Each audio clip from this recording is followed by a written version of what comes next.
أعوذ بالله من الشيطان اللعين الرجيم. بسم الله الرحمن الرحيم.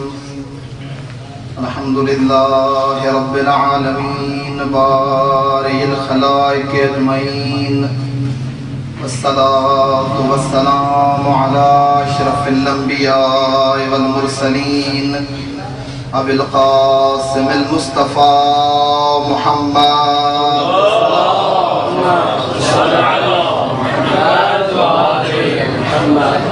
وعلى أهل بيته الطيبين الطاهرين المعصومين المنتخبين المنتجبين الذين أذهب الله عنهم الرجس وطهرهم تطهيرا.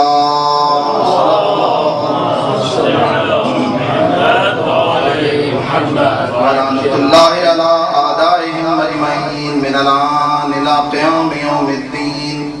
أما بعد، فقد قال الله تبارك وتعالى في كتابه المجيد وفرقانه الحميد وقوله الحق وهو أصدق القائلين. بسم الله الرحمن الرحيم. لقد كان لكم في رسول الله أسوة حسنة. بلندر صلوات.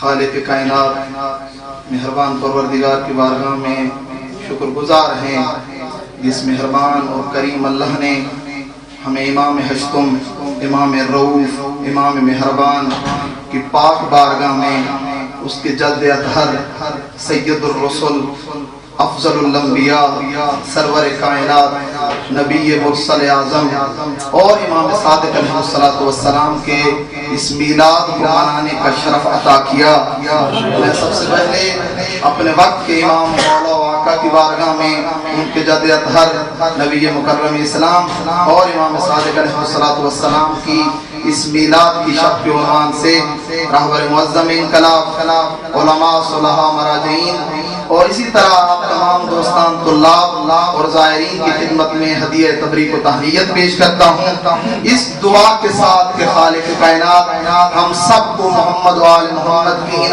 آیات میں عید منانے، خوش ہونے اور ان کی سیرت طیبہ پہ عمل کرنے والوں میں شمار فرمائے. یہ خوشیاں عزیزان محترم، یہ بہت بڑی سعادت ہے کہ رضا کی جنت میں بیٹھ کر رضا کے لانے کا جشن منایا جا رہا ہے.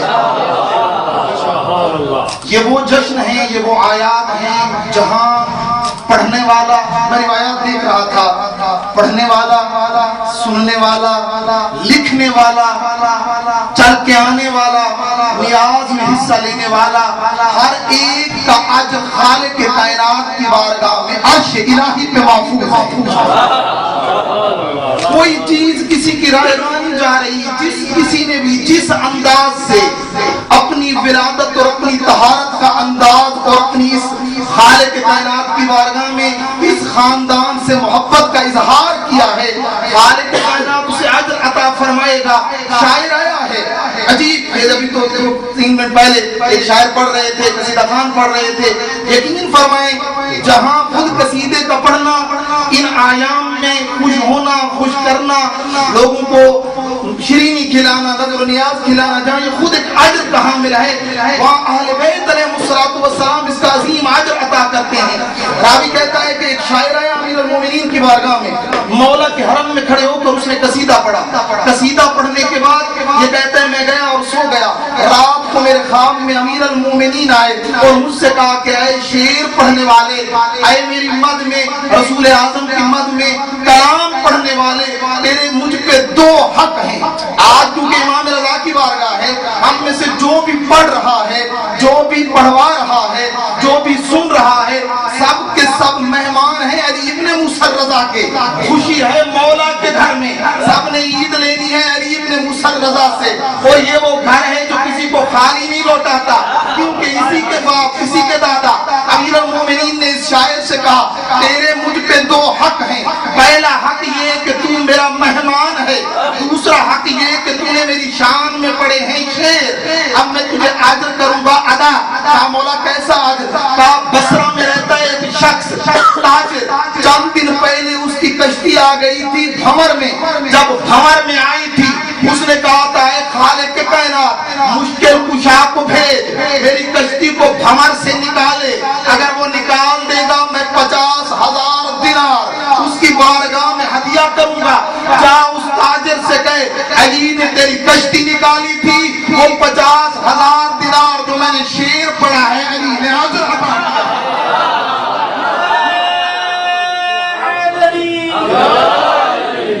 یہ بصرہ گیا اور وہ مولا کا سارا پیغام سنایا، یہ رونے لگا ہے بندہ، کہا واللہ بخدا جب کشتی بھمر میں پھنسی تھی اس وقت جو میں نے منت مانی تھی یا اس سے میں واقف ہوں یا میرا خالق واقف ہے، 50,000 تو تجھے دوں گا، تو فقط عام شاعر نہیں آیا، تو میرے مولا کا پیغام لے کے بھی آیا ہے۔ بہترین لباس دیا اور پورے علاقے میں پھر یہ اعلان کروایا کیا پورا علاقہ جمع ہو جائے، امیر المومنین نے میرے اوپر کیا ہے رحم و کرم، آج کے دن اس پوری بستی پورا محلہ جتنا علاقہ ہے یہ میرا مہمان، میں ان کا میزبان، جو علی نے مجھے اپنی نوکری کے لیے چن لیا ہے۔ شب میلاد ہے عزیزان محترم، کسی کا عدل ضائع نہیں، جو جس انداز سے اس خاندان کی بارگاہ میں عقیدت عرض ادب پیش کرتا ہے وہ محفوظ ہے۔ آج کی شب 17 ربیع الاول کی شب ہے، یہ وہ شب تھی کہ جس شب مکہ کی سرزمین پہ وہ نور ساطع ہوا کہ جس کا انتظار بڑی دیر سے ہو رہا تھا۔ لوگ جہالت کی ظلمت قدر سے تنگ آ چکے تھے، لڑکیاں زندہ درگور ہو رہی تھیں، شرابیں پی جا رہی تھی، تمام برائیاں انجام دی جا رہی تھی، معاشرہ فاسق ہو چکا تھا، فاجر ہو چکا تھا، بس ضرورت تھی اس نور کی کہ جو تاریکی کو نور میں بدلے، جہالت کو علم میں بدلے، بدخلقی کو اخلاق میں بدلے۔ آج رات کسی عام ہستی کی آمد کی رات نہیں ہے، اس نبی مرسل کی آمد کی شب ہے کہ جب وہ نبی آیا ہے اس نبی کا نور اتنا ساطع ہوا، روایت کہتی ہے وقت مکہ سرزمین مکہ، حرم بیت الحرام اور اس کے علاوہ شام، مصر، روم اور فارس اور جو علاقہ اس نور کے مسیر میں آتا گیا وہ چمکتا گیا، اور فقط اگر کسی کو بغض ہوا، اگر کوئی اس بغض میں چلا تو وہ مشرک اور کفار تھے۔ یہ وہ نور تھا جس نور کے بارے میں قرآن نے یہ فرمایا واللہ متم نورہ ولو کرہ الکافرون، میں اس نور کو مکمل کرنے والا ہوں چاہے کافر یا مشرک اس میں چلے یا سڑے۔ یہ اللہ کا وہ نور ہے، جب تک روئے زمین باقی رہے گی کبھی یہ نور محمد کی صورت میں چمکے گا، کبھی یہ نور علی کی صورت میں چمکے گا، کبھی یہ نور زہرا کی صورت میں چمکے گا، کبھی یہ نور حسن کی صورت میں چمکے گا۔ قیامت تک یہ نور چمکتا رہے گا اور ہدایت دیتا رہے گا۔ عظیم نور نہ تھا عزیزان محترم، ایک عظیم نور کی تجلی تھی، اور پیغمبر قیامت پہ وہ معجزات عظیم الشان معجزات آئے اس نبی مکرم اسلام قیامت پہ۔ کچھ معجزات وہ ہیں جو وقت میلاد، پیغمبر کے جب میلاد ہوتا ہے، انوشیروان کا جو کاف تھا، پیغمبر کی ادھر ولادت ہوتی ہے، ادھر اتنا لرزہ طاری ہوا کہ 14 کنگرے گر گئے، 14 کنگرے انوشیروان کے کاف کے گر گئے۔ وہ 1000 سال سے آتش قدح فارس جو جل رہا تھا وہ خاموش ہوا، اور دریاچہ صحابہ اس وقت جو ہے وہ خشک ہوا۔ عجیب عجیب چیزیں وہاں پر رونما ہوئی ہیں۔ ادھر جب صبح ہوئی ہے، صبح کا ہونا تھا، خود کفار میں سے یا مشرکین اور یہودیان میں سے کچھ لوگ قریش کے پاس آئے اور آ کر کہنے لگے آج رات کوئی کارنامہ، کوئی بچہ تو تمہارے ہاں متولد نہیں ہوا؟ کہا نہیں ہمیں تو کچھ معلوم نہیں، کہا تمہیں نشانیاں نظر نہیں آ رہی؟ نور اتنا چمک رہا ہے، اتنا نور ساطع ہے کہ سب زمین مکہ منور اور روشن ہے۔ ہمارے بڑے یہ کہہ گئے تھے جب یہ نور چمکے، اس نور کے چمکنے کے ساتھ ہی یہودیت کے انجام اور خاتمے کا دور شروع ہو جائے گا۔ اور پھر اس کے بعد خود مولا موسیٰ کاظم علیہ السلام سے جو روایت ہے کہ جس سے مولا اپنے جد اطہر امیر المومنین سے نقل فرماتے ہیں، جب ایک شخص نے پیغمبر کے معجزات کے بارے میں پوچھا، امیر المومنین نے فرمایا تھا تو کیا سمجھتا ہے کہ وقت حضرت عیسیٰ جب دنیا میں آئے تھے انہوں نے کلام کیا تھا؟ کہا نہیں، جب میرا رسول حسنین کا نانا جب اس دنیا میں میرا رسول آیا ہے، بایاں ہاتھ زمین پہ رکھا، دایاں ہاتھ آسمان کی طرف بلند کر کے کہا اشہد ان لا الہ الا اللہ ایک گواہی دینے کے بعد تیرے رسول نے اپنی پیشانی کو زمین پہ رکھا، سجدہ ریز ہوئے، ادھر نبی نے سجدہ کیا۔ روایت کہتی ہے زمین کے ذرات سے لے کر عرش تک تمام چیزوں نے بارگاہ الہی میں جھک کر سجدہ ریز ہو کر نبی آمد کی آمد کا شکرانہ ادا کیا اور کہا ادھر فجر صادق نمودار ہوئی، ادھر عرش الہی سے اعلان ہوا جاء الحق وزهق الباطل ان الباطل كان زهوقا، اب حق آیا باطل گیا۔ یہ وہ حق تھا جب تک قیام قیامت رہے گا، یہ حق تب تک چمکتا رہے گا۔ پیغمبر کے نور کا حق تھا عزیزان محترم، یہ رسول مرسل کی آمد تھی، اور یہی تو وجہ تھی آپ آئیں دیکھیں جناب ابراہیم کی دعا کو جو ہے وہ استجابت ملی جب جناب ابراہیم اور جناب اسماعیل خانہ کعبہ کی دیواریں بلند کر رہے تھے۔ بلند کرتے ہوئے جناب ابراہیم نے دعا مانگی تھی اللہم وابعث رسولا منہم یتلو علیہم آیاتہ ویزکیہم ویعلمہم الکتاب والحکمہ۔ یہ جناب ابراہیم کی دعا تھی، پروردگارا میں بیت تو بنا رہا ہوں، میں گھر تو بنا رہا ہوں، ایک ایسے رسول کو مبعوث کر جو خود انہی میں سے ہو، جو تیری کتاب کی آیات کی تلاوت بھی کرے، ان کا تزکیہ بھی کرے اور انہیں علم و حکمت کی تعلیم بھی عطا کرے۔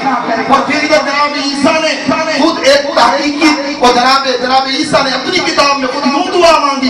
کیا کہا جناب عیسیٰ نے؟ جناب عیسیٰ نے فرمایا اے میرے پروردگار، اے میرے مہربان اللہ۔ اور پھر اپنی قوم سے کہا جناب عیسیٰ نے کہ میں رسول ہوں اور میں تمہارے درمیان اس تورات کی جو تمہارے ہاتھ میں ہے میں اس کی تصدیق کرتا ہوں۔ اور پھر اس کے بعد فرمایا وَمُبَشِّرًا رَسُولًا مِن بَعْدِ جَاءَ مِن بَعْدِ، فرمایا اس رسول کی بشارت دیتا ہوں جو میرے بعد آئے گا وَإِسْمُهُ احمد، کہ جس کا نام احمد ہے۔ یہ اس نبی نے کہا۔ عزیزان محترم، آج کی شب 17 ربیع الاول کی شب فقط میں اور آپ منتظر نہیں ہیں، اس ذات کے لیے کائنات کا ذرہ ذرہ منتظر ہے کہ جس کی آمد اتنی عظیم آمد تھی، کائنات منور ہوئی، معجزات رونما ہوئے، تمام بت، روایت کہتی ہے فقط مکہ کے بت سر نگو نہ ہوئے تھے، کائنات میں جتنے بھی بت تھے وہ سر نگو ہوئے تھے، اور سر نگو ہو کر یہ پیغام دیا تھا اب جو آیا ہے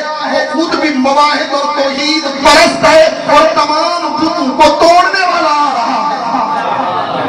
اور پھر روایت کہتی ہے یہی تو وجہ تھی جب فتح مکہ ہوئی اور پیغمبر عظیم الشان اسلام نے کعبہ کے بتوں کو گرانا شروع کیا، امیر المومنین اور پیغمبر بت گرا رہے تھے، بت گراتے گراتے ایک مرتبہ پیغمبر نے دیکھا ایک شخص آگے بڑھا، آگے بڑھ کے کہا اللہ کے رسول تمام بت تو گر چکے ہیں، اگر اجازت دے تو اس آخری بت کو میں گرا لوں۔ تھا پہلا، نام میں نہیں لیتا، زبان کو میں خراب نہیں کرتا، پہلا تھا، آگے بڑھا، کہا اللہ کے رسول سارے بت آپ نے گرائے، آپ کے ساتھ علی نے گرائے، اگر اجازت دے اس نیکی میں، اس سعادت میں، بتوں کو گرانے میں، بتوں کو توڑنے میں ایک بت میں گرا لوں، ایک بت میں توڑ لوں۔ نبی مکرم اسلام نے مڑ کر دیکھا، چہرے پہ مسکراہٹ آئی اور بڑا عظیم جملہ ارشاد فرمایا، کہا وہ بت نہیں توڑ سکتا جو بڑا عرصہ بت کی پرستش کرتا تھا، وہ نہیں توڑ سکتا جو جھکتا رہا ہو، توڑ وہی سکتا ہے جو دنیا میں آیا ہو تو زبان پہ توحید کی گواہی لے کر آیا ہو، جو توحید کی گواہی لے کر آیا ہو۔ عزیزان محترم، بھی خود پیغمبر اسلام کے معجزات بہت زیادہ معجزات ہیں، اور روایات میں دیکھ رہا تھا 4000 معجزات تیرے نبی کو عطا ہوئے ہیں۔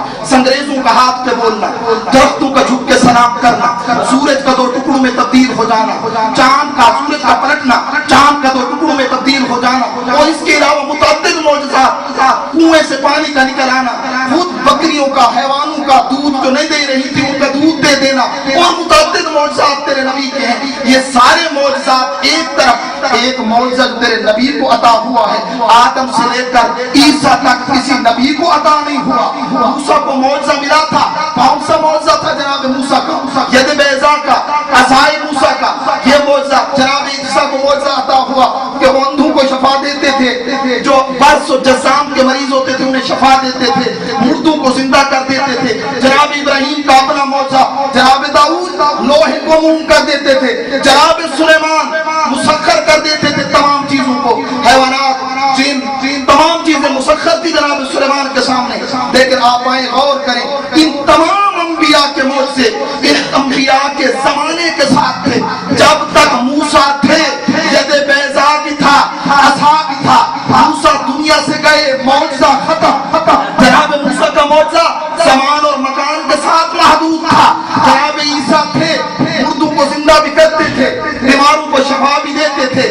عیسیٰ گئے, معجزہ ختم. داؤد گئے, معجزہ ختم. سلیمان گئے, معجزہ ختم. تیرے رسول کو ایسا معجزہ دیا گیا جو نہ زمانے کا محتاج, نہ جو مکان کا محتاج, جو زمان و مکان سے بالاتر فراتر. تیرے رسول کو وہ معجزہ عطا ہوا جسے قرآن مجید کہا جاتا ہے. جب تک قیامت ہے, جب تک جہان ہے, تیرے رسول اس دنیا میں رہے یا نہ رہے, تیرے رسول کا معجزہ ضرور رہے. حسنین کنانے کو وہ معجزہ ملا ہے قرآن مجید کہ جس میں تمام چیزوں کی شفا موجود ہے, جس میں تمام مشکلات کا حل موجود ہے. عزیزان محترم, یہ معجزات تھے پیغمبر کے, متعدد معجزات ہیں پیغمبر کے. لیکن آج کی شب خود دو ہستیوں کے عنوان سے ہے. ایک رسول ختمی مرتبت, ایک صادق آل محمد علیہ السلام. مہم جہاں خوشی کے لمحات ہیں, ہم سب لوگ خوش بھی ہیں اور خوش ہونا بھی چاہیے. میں اس روایت کو دیکھ رہا تھا کہ شیعتنا خلقوا من بقیت دیننا, فرمایا ہمارے شیعہ, ہماری بقیہ دینت اور ہماری بقیہ مٹی سے خلق ہوئے ہیں. بعض روایات میں من بقیت نورنا, فرمایا ہماری خلقت کی دو قسمیں ہیں. ہماری ایک خلقت نوری خلقت ہے. خود پیغمبر کی وہ روایت بھی موجود ہے کہ میری خلقت تو اس دنیا میں آنے سے پہلے کئی ہزار سال پہلے ہو چکی تھی, اور کئی ہزار سال نور کے حجاب میں تیرا رسول رہا ہے. کبھی حجاب مشیت میں, کبھی حجاب رضایت میں, کبھی حجاب خشیت میں, کبھی حجاب صبر میں, کبھی حجاب نور میں, کبھی حجاب رضا میں. یہ تمام حجابات میں تیرا رسول رہتا رہا, سجدہ کرتا رہا. سجدہ فرماتے ہیں موسیٰ نے 40 دن خالق کائنات کی بارگاہ میں عبادت کی تھی. جب پہنچا تھا کوہ طور پہ, ایک مرتبہ آواز آئی تھی, اے موسیٰ فخلانا لے, جوتا اتار کیا. ھذا المکان وادی المقدس طویٰ, یہ مقدس مقام ہے. لیکن آپ نے رسول کو دے جو عرش پہ پہنچا, معراج پہ پہنچا, اس مکان پہ پہنچا کہ جبرائیل نے کہا میں جا نہیں سکتا, میرے پر جل جائیں گے. اندر سے آواز آئی کان قاب قوسین او ادنیٰ, اتنا قریب ہو گیا تیرا رسول کہ ایک تیر اور کمان سے زیادہ فاصلہ نہ رہا تھا. یہ عظمت تھی تیرے رسول کی. اور پھر معصوم نے کیا فرمایا کہ ہماری خلقتیں دو قسم کی ہیں, ایک نوری خلقت ہے اور ایک خاکی خلقت ہے. نوری خلقت جو اس کئی ہزار سال پرانی خلقت ہے.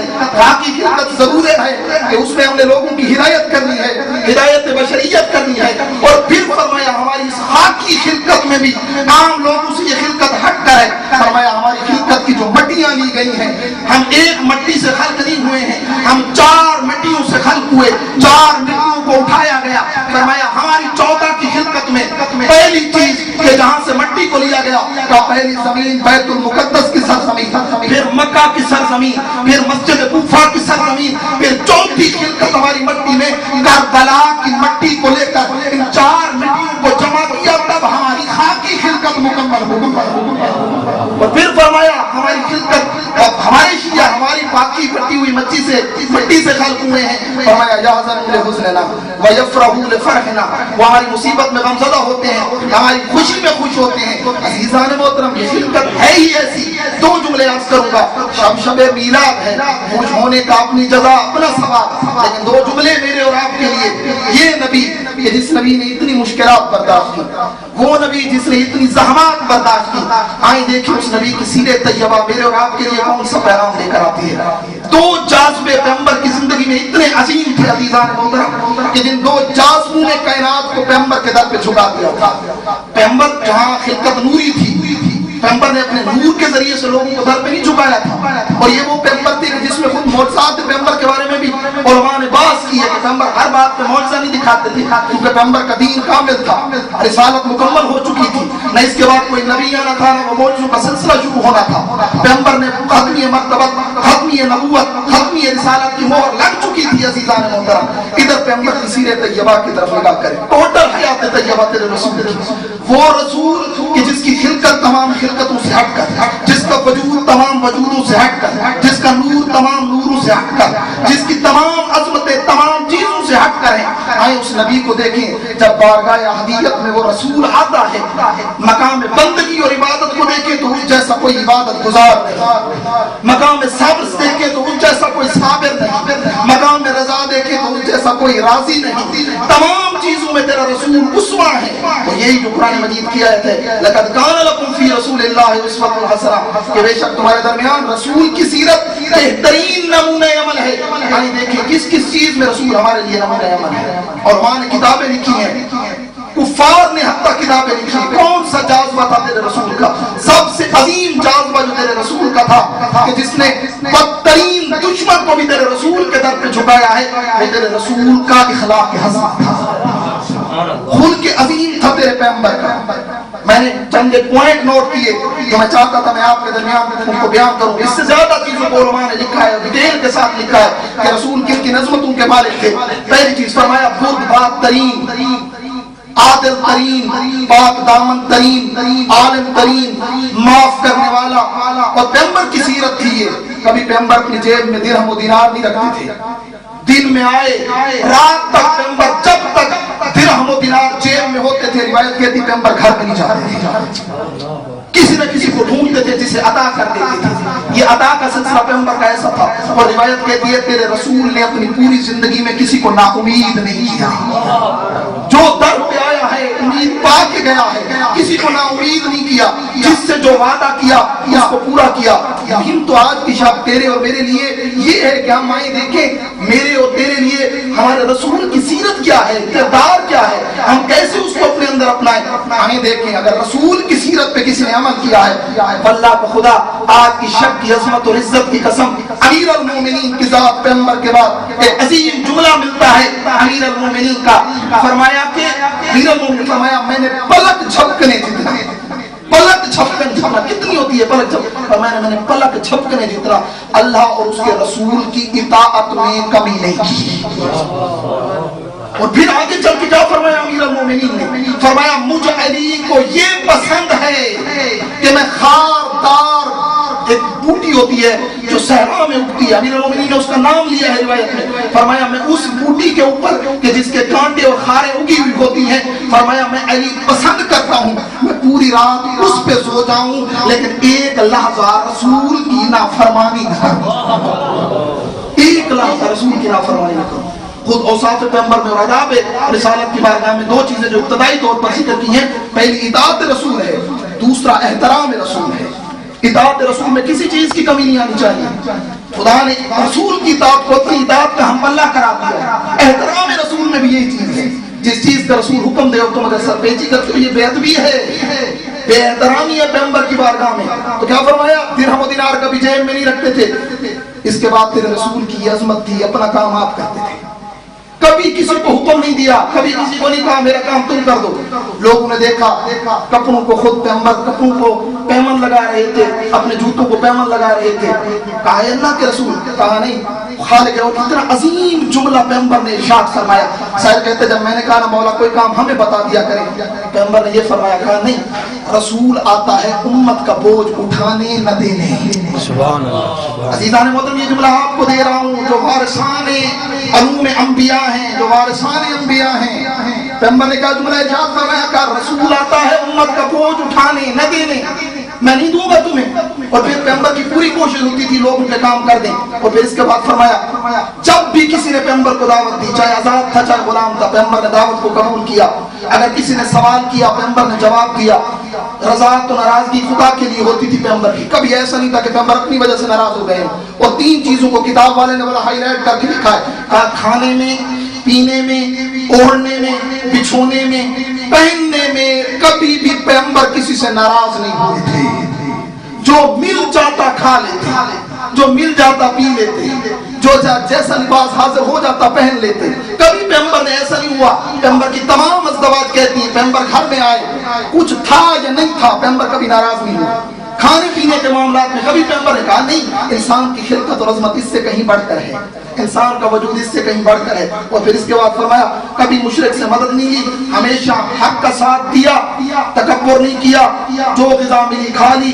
جس بندے نے پیغمبر کی بارگاہ میں عذر پیش کیا پیغمبر نے عذر کو قبول کیا ہے۔ کبھی یہ نہیں کیا کہ آگے لجاجت کی ہو یعنی میں نے عذر قبول نہیں کرنا، نہیں، عذر کو قبول کیا ہے۔ اور پھر اس کے بعد کہا، سائل کہتا ہے کہ تمام اخلاق کے حسنہ کے ہم ملتے تیرا نبی اور تیرا رسول، اور اتنی عظیم چیزیں ملتی ہیں پیغمبر کی زندگی میں۔ شخص آیا ہے پیغمبر کے پاس، کہا اللہ کے رسول آخر وقت ہے رسول کا، بالکل آخری وقت ہے، امیر المومنین گھر سے لے گئے ہیں پیغمبر کو، مریض ہے تیرا رسول، آسرا دیا، مسجد میں لے کر گئے، پیغمبر نے خطبہ شروع کیا، آگے شخص آیا، کہا اللہ کے رسول، پیغمبر نے کوئی اعلان کیا، وہیں پر خطبہ دے رہے تھے اور اعلان کر رہے تھے کہ کسی کا اگر مجھ پہ کوئی حق ہو تو میں حق دینے کے لیے تیار ہوں۔ روایت کہتی ہے جب پیغمبر نے اعلان کیا ایک شخص کھڑا ہوا، کہا اللہ کے رسول اگر آپ کو یاد ہو ایک مرتبہ آپ ناکہ کو چھڑی مارنے لگے تھے، وہ ناکہ کو نہ لگی تھی اور میرے بدن پہ لگی تھی، میں چاہتا ہوں کہ وہی عصا جو آپ نے اس ناکہ کو مارا تھا میں چاہتا ہوں میں آپ کو قصاص کروں اور وہی عصا میں آپ کے بدن پہ باندھوں۔ علیل ہے تیرا رسول، آخر وقت ہے تیرے رسول کا۔ حسنین سے کہا حسنین جاؤ گھر میں وہ چھڑی پڑی ہے، وہ چھڑی لے کر آؤ۔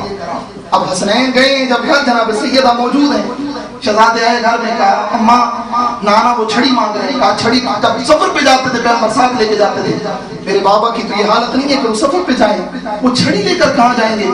جب بی بی نے یہ بات شہزادوں نے پورا واقعہ سنا ہے، کہا ایسے نانا نے خطبہ دیا ہے اور اس میں کہا ہے کہ میرا آخر وقت ہے اور میں نہیں چاہتا کسی کا حق میرے اوپر رہے، اگر کسی کا میں نے حق دینا ہے مجھے بھی بتائے۔ اماں ایک شخص کھڑا ہوا ہے نانا کی بارگاہ میں، اس نے کہا میں نے آپ کو قصاص کرنا ہے، آپ نے ایک چھڑی ناکہ کو مارنا چاہی تھی، وہ اس پہ نہیں اور میرے وجود پہ لگی تھی۔ کہا کہ ایسی بات ہے؟ شہزادوں نے کہا جی اماں۔ کہا پھر تمہارا نانا ضعیف ہے، تمہارا نانا بیمار ہے، نانا کو نہ لگنے دینا، اپنے بدن پہ لگانا اور اسے کہنا نانا کو قصاص نہ کر، ہمیں قصاص کر لے۔ شہزادے آئے چھڑی لے کر، اب جب چھڑی دی ہے پیغمبر کو، پیغمبر نے اس شخص کو چھڑی دی، کہا نہیں ہے اللہ کے رسول جب آپ نے چھڑی ماری تھی اس وقت میرے وجود پہ لباس نہیں تھا، میں نے قمیض نہیں پہنی ہوئی تھی، میں چاہتا ہوں یہ قمیض اتارے۔ آ رسول کی عظمت کو تو دیکھ، پیغمبر نے اپنے بٹن کھولے، اپنی قمیض کو اوپر کیا، کہا چھڑی مار اور تمہیں قصاص کر لیا۔ جب قمیض اوپر ہوئی ہے یہ شخص دوڑتا ہوا آیا، مہر نبوت کا بوسہ لے کر کہا یہ سب کچھ نہ کرتا اس مہر نبوت کا بوسہ کس طرح لیتا، میری کیا مجال ہے میں یہ سب کچھ کروں میں اللہ کے رسول۔ لیکن مہم کیا ہے عزیزان محترم، آئے رسول کی عظمت کو دیکھیں۔ ادھر جب پیغمبر عبادت اتنی لمبی عبادت قم اللیل حتی خالق کہنا آیت مجیدہ نازل ہوئی، قم اللیل الا قلیلا، اے میرا حبیب جاگ مگر کم جاگا کر۔ اور روایت کہتی ہے پیغمبر کی چہیتی بیوی نے آگے بڑھ کے کہا کہ جب خداوند کریم نے تمہارے تمام گناہ گزشتہ اور آئندہ تمام کو معاف کر دیا، وہاں پر گناہ کی بات ہی نہیں تھی، یہ تمام چیزوں کو معاف کر دیا اور جنت واجب ہو چکی ہے، پھر یہ اتنی عبادت کیسی؟ پیغمبر نے مسکرا کر کہا کیا تو یہ نہیں چاہتی کہ میں اللہ کا شکور بندہ بنوں؟ اور اسی کی ذیل میں عالم دین نے اس کی جو تفسیر دی ہے وہ یہ دی ہے کہ پیغمبر کی بیوی سمجھ رہی تھی عبادت فقط جنت اور جہنم کے حوالے سے کی جاتی ہے، پیغمبر نے کہا نہیں، جنت جہنم کے حوالے سے نہیں کی جاتی، عبادت وہ ہوتی ہے کہ عبد اپنے آپ کو مجبور کرے اس عنوان سے کہ جتنا خالق عظیم اتنا عبد عبادت کرتا نظر آئے۔ پیغمبر عبادت کرتے نظر آئے ہیں، خود کو اخلاق پیغمبر کا عظیم ہے عزیزان۔ 63 سال ٹوٹل حیات طیبہ، ایک جملہ ضامن تمام کروں گا، 63 سال حیات طیبہ ہے تیرے رسول کی، 40 سال تک اعلان نبوت نہیں ہوا ہے، 23 سال میں اعلان نبوت، 13 سال مکہ، 10 سال مدینہ، اس عرصے میں تیرے رسول نے ایسا اخلاق دکھایا ہے، ایسا اخلاق دکھایا ہے کہ مکہ کے بدبخت ترین سرسخت ترین دشمن بھی یہ کہنے پہ مجبور ہو گئے تھے کہ تیری رسالت کو مانے یا نہ مانے، تیری نبوت کو مانے یا نہ مانے، تجھے نبی مانے یا نہ مانے، یہ ضرور مانیں گے تو صادق بھی ہے امیر بھی ہے، تو سچا رسول ہے۔ عزیزان محترم پوری سیرت پیغمبر اسلام کی اسی طرح کی ہے، کسی کو پیغمبر نے کبھی رنجیدہ نہیں کیا، کسی کو اپنے در سے دھتکارا نہیں۔ کوشش یہ ہونی چاہیے کہ ہم میں وارثان علم انبیاء اور علم پیغمبر ختم مرتبت، پھر ضرورت اس چیز کی ہے امیر المومنین کی طرح آئیں، کوشش کریں پیغمبر کی پوری زندگی، وہ ہجرت کا پہلا سال، دوسرا، تیسرا، اعلان اور 10واں سال تک آپ آئیں، ایک پوری تاریخ پڑھی ہے، پر اس کو بیان نہیں کرنا، ایک چیز آپ کی خدمت میں عرض کرنی ہے، شخص آیا ہدایت لینے کے لیے، پیغمبر نے بڑا بہترین نسخہ دیا ہے عزیزان محترم رحمۃ اللہ کو، وہ کیا فرمایا کہ سب سے پہلے یہ دیکھو کہ شروع سے یہ ایسے شروع نہ ہو جاؤ کہ آنے والا پریشان ہو جائے۔ فرمایا علم و علمان، علم الابدان و علم الادیان، علم کی دو قسمیں، ایک علم ابدان ہے میڈیکل طب کا علم ہے، ایک علم ادیان ہے۔ علم ابدان میں ڈاکٹر کیا کرتا ہے؟ سب سے پہلے مریض کو دیکھتے ساتھ ڈوز نہیں دے دیتا، دوائی نہیں دیتا، سب سے پہلے تشخیص کرتا ہے اس کو مرض کیا ہے، میرے رسول جس معاشرے میں آئے ہیں وہ مریض معاشرہ تھا. سب سے پہلے مرض کو تشخیص کیا ہے. تشخیص کرنے کے بعد پھر اسی مطابق تیرے پیغمبر نے انہیں ڈوز اور دوائی دینا شروع کی ہے. جو جس انداز سے آیا ہے اسے اسی طرح کا نسخہ دیا ہے. اس کے آنے میں دیر ہوئی, تیرے نبی کے ہدایت کرنے میں دیر نہ ہوئی. اس نے آنے میں دیر کی ہے, ہدایت میں دیر نہیں ہوئی ہے. ہندو ہے پیغمبر کے پاس آیا ہے, آخری بات آمد تمام. ہندو ہے پیغمبر کے پاس آیا, کہا میں نے مناظرہ کرنا ہے رسول سے, میں نے رسول سے مناظرہ کرنا ہے. پوچھا پیغمبر کا گھر, کہا مسجد نبی کے بغل میں. یہ پہنچا ہے پیغمبر کے پاس, گلی میں ہی پیغمبر سے ملاقات ہو گئی. جب ملاقات ہوئی ہے پیغمبر سے, کہا کہ سلام دعا کے بعد اس نے کہا میں نے مناظرہ کرنا ہے. اللہ کے رسول نے کہا گلیوں میں بھی مناظرے ہوتے ہیں, آپ تو بڑے دور سے آیا ہے, تو میرا مہمان ہے, پہلے میں تیری پذیرائی تو کروں. آپ پیغمبر لے کر اسے آئے. مسجد نبی میں روایت کہتی اوائل اسلام تھا, چٹائیاں پھٹی ہوئی تھی. اس نے بیٹھنا چاہے, تیرے رسول نے اپنی ابا اتار کر اسے 4 تہ لگائے, 4 تہ لگا کر اسے اس پھٹی ہوئی چٹائی پہ رکھا. کہا تو ادھر بیٹھ, میں تیرے سامنے زمین پہ بیٹھا. جب رسول مکرم اسلام زمین پہ بیٹھے ہیں نا, بیٹھنے کے بعد کہا اب بتا آپ نے کیا مناظرہ کرنا ہے, کیا حقانیت چاہیے. کہا مناظرہ نہیں کرنا, اب تیرا کلمہ پڑھنا ہے, اب تیرا کلمہ پڑھنا ہے. عزیزان محترم, خلق و اخلاق سب سے بہترین جو پیغمبر کی زندگی کا بارز ترین نمونہ رہا ہے, خلق و اخلاق کا نمونہ رہا ہے. خلیف تھے تیرے رسول, اور پھر اسی طرح امیر المومنین تمام چیزوں میں خالق کائنات کی بارگاہ میں دعا کو ہے. پروردگار واسطہ محمد و اہل بیت محمد کی عزت و عظمت کا میرے مہربان مالک خالق, آج کی رات کا صدقہ تمام دوستان طلاب جو اس محفل میں شریک ہے, میرے اللہ تمام کی نیک تیری حاجات کو پورا فرما. خالق کائنات واسطہ محمد و اہل بیت محمد کی عزت و عظمت کا مہربان اللہ ہماری اس محفل کو عبادت میں شمار فرما, ہمارے یہاں جمع ہونے کو عبادت میں شمار فرما. پروردگار واسطہ محمد و آل محمد کی عزت و عظمت کا نبی مکرم اسلام امام صادق آل محمد کی سیرت طیبہ پہ عمل کرنے کی توفیق عطا فرما. پروردگار پیغمبر کے اخلاق عظیمہ سے ہمیں مزین ہونے کی توفیق عطا فرما. میرے اللہ واسطہ محمد و آل محمد کی عزت و عظمت کا علم و عمل کی توفیق عطا فرما. شر شیطان سے محفوظ فرما. میرے اللہ دین مبین کی خدمت گزاروں میں شمار فرما. میرے اللہ واسطہ محمد و آل محمد کا میرے مہربان مالک خالق زائرین اتباط عالیات کی خود محافظت فرما, خصوصاً زائرین مولا ابن موسیٰ رضا, زائرین کربلا شام کی خود محافظت فرما. میرے اللہ واسطہ محمد و آل محمد کا ممالک اسلامی کی خود محافظت فرما. ملک شام, یمن, بحرین اور خصوصاً نائجیریا میں جو ہمارے شیعہ مومنین اس وقت مشکلات میں ہیں, میرے اللہ تمام کی مشکلات کو برطرف فرما. مہربان اللہ واسطہ محمد و آل محمد کا اسلام دشمن طاقتیں داعش, طالبان, لشکر جنگی, القاعدہ, انگلستان, اسرائیل, امریکہ کو میرے اللہ نیست و نابود فرما. مالک خالق واسطہ محمد و آل محمد کا وقت کے امام کے ظہور میں تعجیل فرما, مولا کے خادموں میں شمار فرما. میرے اللہ آج کی شب دعاؤں کی استجابت کی شب ہے. دوستان کافی سارے مومنین نے ہمارے ذمہ دعائیں لگائی ہیں, کافی سارے مومنین بیمار ہیں. میرے اللہ جو مومنین بیمار ہیں, جو اس محفل میں کوئی بیمار و مریض موجود ہے, میرے اللہ سب کو شفا کاملہ عاجلہ عطا فرما. میرے اللہ جو مومنین بے اولاد ہیں انہیں نیک و نرینہ اولاد عطا فرما. میرے اللہ دوستان کا یہ اہتمام کیا, خصوصاً سید موسیٰ رضا نقوی صاحب, ان کی پوری ٹیم, یہ پوری ان کی کابینہ جو ہے جنہوں نے زحمات کی ہیں, میرے اللہ ان کی زحمات کو اپنی بارگاہ میں منظور و مقبول فرما. پروردگار واسطہ محمد و آل محمد کی عزت و عظمت کا ہماری دعائیں مستجاب فرما. ربنا تقبل منا انک انت السمیع العلیم برحمتک یا ارحم الراحمین. بلندتر صلوات.